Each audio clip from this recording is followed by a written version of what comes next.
ભાવનગરના સિંહોના પ્લોટ વિસ્તારમાં બે સગીર બાળકો પર કરવામાં આવ્યો હતો દુષ્કર્મ। 9 બાળકો દ્વારા 2 બાળકો પર કરવામાં આવ્યો છે અત્યાચાર, જેમાંથી 3 પુખ્ત વયના હતા અને લાકડી વડે માર પણ મારવામાં આવ્યો હતો। સોશિયલ મીડિયા ઉપર રીલ મૂકવામાં આવી હતી। પોલીસ દ્વારા દરેક ઉપર અલગ અલગ કલમો લગાવી આગળની કાર્યવાહી કરવામાં આવી છે।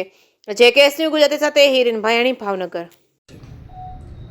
ગતરોજ 12 ડિસેમ્બર 2024ના રોજ સિહોર ટાઉનના ઇન્ફિનિટી મોલની પાછળની એક ખુલ્લી જગ્યા છે પ્લોટ વિસ્તારની અંદર બે નાના સગીરોના બાળકો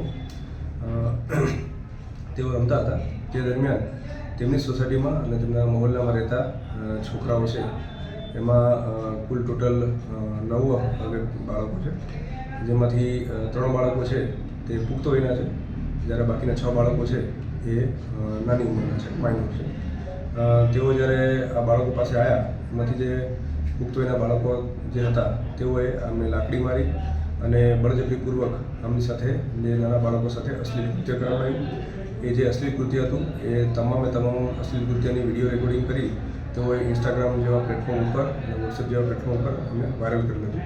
સદરુ બનાવની ગંભીરતાને ધ્યાને લઈ સિહોર પોલીસ સ્ટેશન દ્વારા સદરુ બાબતે આઈટી એક્ટ મુજબ, એટ્રોસિટી એક્ટ મુજબ, પોક્સોની એક્ટ મુજબ તેમજ બીએનએસની કલમ અને જીપી એક્ટ મુજબની વિવિધ કલમો મુજબ ગુનો દાખલ કરેલો છે। હાલ તમામ આરોપી છે ને હસ્તગત કરી લેવામાં આવ્યા છે અને આગળની તપાસ છે એ હાલમાં ચાલી રહી છે।